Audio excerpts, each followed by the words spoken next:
ಪ್ರತಿನಿತ್ಯ ಶಂಖ ಪೂಜೆ ಮಾಡಿದರೆ ಯಶಸ್ಸು ಖಂಡಿತ. ಗ್ರಹದೋಷವೂ ಬಾರದು. ಹಿಂದೂ ಧರ್ಮದಲ್ಲಿ ಶಂಖಕ್ಕೆ ವಿಶೇಷ ಪ್ರಾಮುಖ್ಯತೆಯನ್ನು ನೀಡಲಾಗಿದೆ. ಹಿಂದೂ ಧರ್ಮದ ಪ್ರತಿ ಮನೆ ಪೂಜಾ ಸ್ಥಳದಲ್ಲೂ ಶಂಖವನ್ನು ಇಡುವುದು ಬಹಳ ಶುಭವೆಂದು ಪರಿಗಣಿಸಲಾಗುತ್ತದೆ. ಶಂಖವನ್ನು ಭಗವಾನ್ ವಿಷ್ಣುವಿನ ಸಂಕೇತವೆಂದು ಪರಿಗಣಿಸಲಾಗುತ್ತದೆ. ಶಂಖಚಿಪ್ಪಿಗೂ ವಿಶೇಷ ಪ್ರಾಮುಖ್ಯತೆ ಇದೆ ಎಂದು ಪರಿಗಣಿಸಲಾಗುತ್ತದೆ. ಮನೆಯಲ್ಲಿ ಶಂಖವನ್ನು ಇಟ್ಟುಕೊಂಡು ಅದನ್ನು ಪ್ರತಿದಿನ ಊದುವುದರಿಂದ ನಿಮ್ಮ ಮನೆಯಲ್ಲಿ ಸಕಾರಾತ್ಮಕ ಶಕ್ತಿಯು ಸಂವಹನ ಹೆಚ್ಚಾಗುತ್ತದೆ. ವಿಜ್ಞಾನದಲ್ಲಿ ಶಂಖದ ಧ್ವನಿಯನ್ನು ಬಹಳ ಪ್ರಯೋಜನಕಾರಿ ಎಂದು ಪರಿಗಣಿಸಲಾಗುತ್ತದೆ.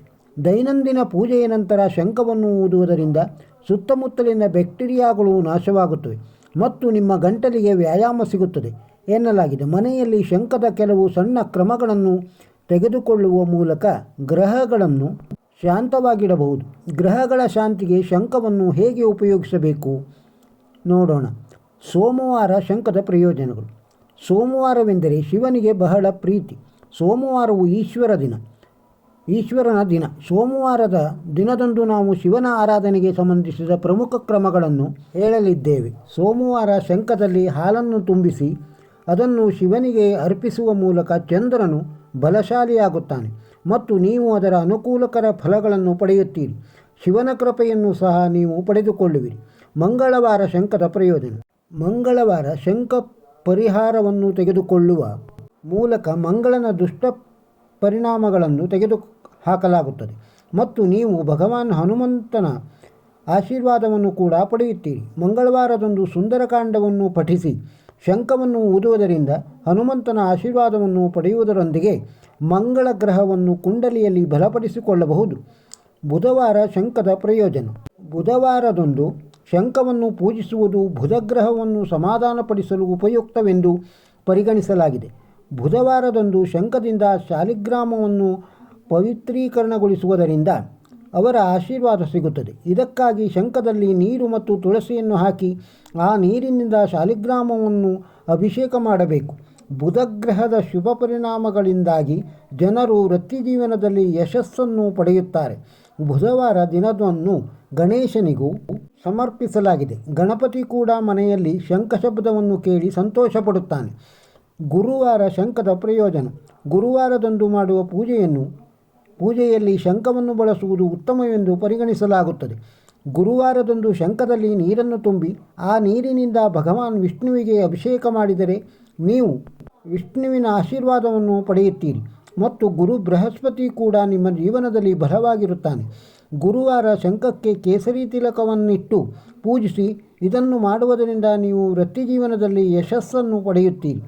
ಶುಕ್ರವಾರ ಶಂಖದ ಪ್ರಯೋಜನ. ಶಂಖವನ್ನು ಲಕ್ಷ್ಮೀದೇವಿಯ ಪ್ರಿಯವಾದ ವಸ್ತುವೆಂದು ಪರಿಗಣಿಸಲಾಗುತ್ತದೆ ಮತ್ತು ಶುಕ್ರವಾರವನ್ನು ಲಕ್ಷ್ಮೀದೇವಿಗೆ ಸಮರ್ಪಿಸಲಾಗಿದೆ. ಶಂಖವನ್ನು ಲಕ್ಷ್ಮೀದೇವಿಯ ಸಹಜಾತ ಎಂದು ಪರಿಗಣಿಸಲಾಗುತ್ತದೆ. ಶುಕ್ರವಾರದಂದು ಸಂಜೆ ಲಕ್ಷ್ಮೀದೇವಿಯನ್ನು ಪೂಜಿಸುವಾಗ ತಪ್ಪದೆ ಶಂಖವನ್ನು ಊದಬೇಕು. ಇದರೊಂದಿಗೆ ಶುಕ್ರವಾರದಂದು ಶಂಖವನ್ನು ಬಿಳಿ ಬಣ್ಣದ ಬಟ್ಟೆಯಿಂದ ಸುತ್ತಿಟ್ಟರೆ ಶುಕ್ರಗ್ರಹವು ಬಲಗೊಳ್ಳುತ್ತದೆ. ಶನಿವಾರ ಶಂಖದ ಪ್ರಯೋಜನ.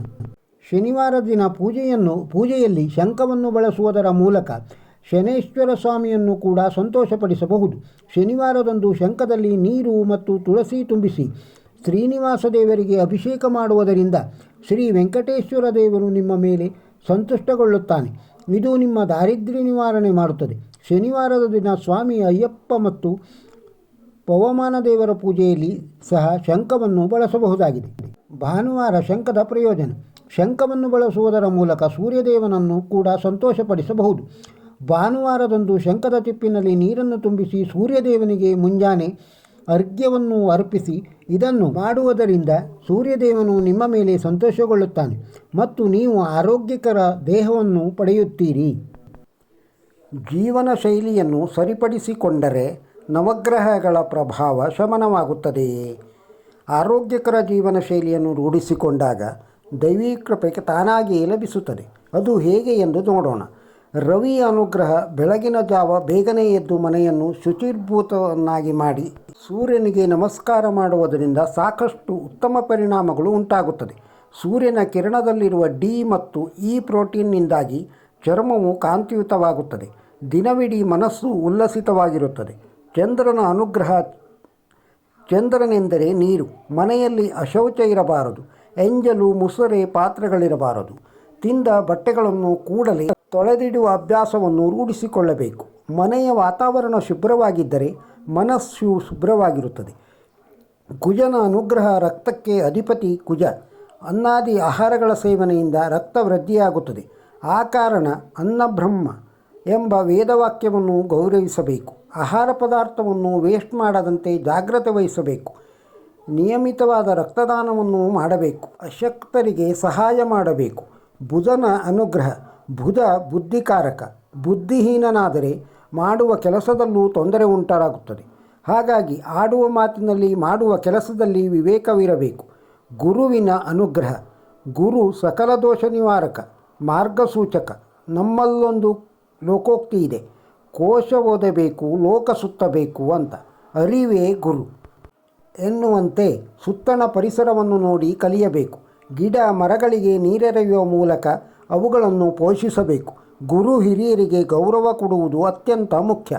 ಶುಕ್ರನ ಅನುಗ್ರಹ. ಶುಕ್ರನೆಂದರೆ ವೀರ್ಯ. ಪೌಷ್ಟಿದಾಯಕ ಆಹಾರ ಸೇವನೆಗೆ ಅಗತ್ಯವಾದ ಹಣ್ಣು ತರಕಾರಿಗಳನ್ನು ಮನೆಗೆ ತರಬೇಕು. ಕುಟುಂಬ ಸೌಖ್ಯಕ್ಕೆ ಅಗತ್ಯವಾದ ಕಾರ್ಯಗಳನ್ನು ಮಾಡಬೇಕು. ಶನಿಯ ಅನುಗ್ರಹ. ಶನಿ ಕರ್ಮಾಧಿಪತಿ.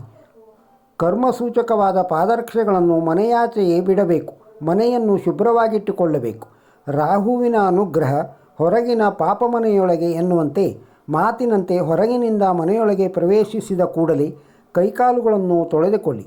ಮೂತ್ರ ಅಥವಾ ಮಲವಿಸರ್ಜನೆಯ ನಂತರ ಶುದ್ಧಾಚಮನ ಮಾಡಿ ಕೈಕಾಲುಗಳನ್ನು ತೊಳೆಯಿರಿ. ಕೇತುವಿನ ಅನುಗ್ರಹ. ಅತಿಥಿ ದೇವೋಭವ ಎನ್ನುವುದು ಶಾಸ್ತ್ರೋಕ್ತಿ. ಮನೆಗೆ ಬಂದ ಅತಿಥಿಗಳನ್ನು ಗೌರವಿಸುವುದರಿಂದ ಉತ್ತಮ ಫಲಗಳನ್ನು ಕಾಣಬಹುದು. ಈ ವಿಡಿಯೋ ನಿಮಗೆ ಇಷ್ಟವಾಗಿದ್ದರೆ ಒಂದು ಲೈಕ್ ಕೊಡಿ. ಇದನ್ನು ಬೇರೆಯವರಿಗೂ ಶೇರ್ ಮಾಡಿ. ನಮ್ಮ ಚಾನಲ್ಗೆ ಇನ್ನೂ ಸಬ್ಸ್ಕ್ರೈಬ್ ಆಗದೇ ಇದ್ದರೆ ಸಬ್ಸ್ಕ್ರೈಬ್ ಆಗಿ. ನಮಸ್ಕಾರ.